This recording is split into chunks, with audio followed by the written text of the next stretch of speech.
David Kaplan, who's continuing our team coverage tonight live from that scene in Montgomery County where that downed tree hurt one person. David.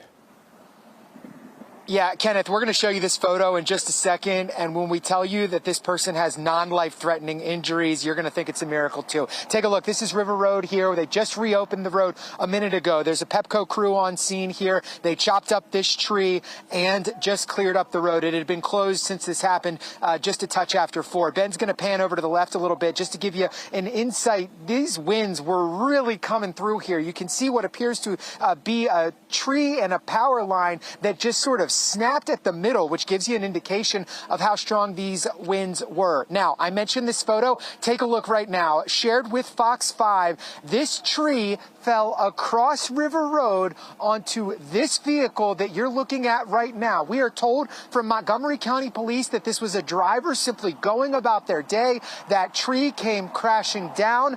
They were transported to an area hospital with non-life-threatening injuries. When you look at that photo, certainly somebody feeling very fortunate tonight. Back here live right now, giving you one more look here. These Pepco crews certainly appear that they're going to have to be here for a while to make sure. We're told that some wires came down as well, but those wires are not live. And as you can see, certainly the determination has been made that it is safe enough for vehicles to pass by. So this scene certainly looking like it's clearing from a police perspective for the time being.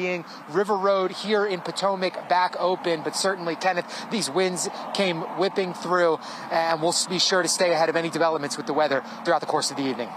All right, David, thank you. And a reminder, you can get your forecasts on the go on your new Fox Local app. If you haven't downloaded the app yet, pull out your phone and scan that QR code on your screen. That will lead you to download it to your smartphone.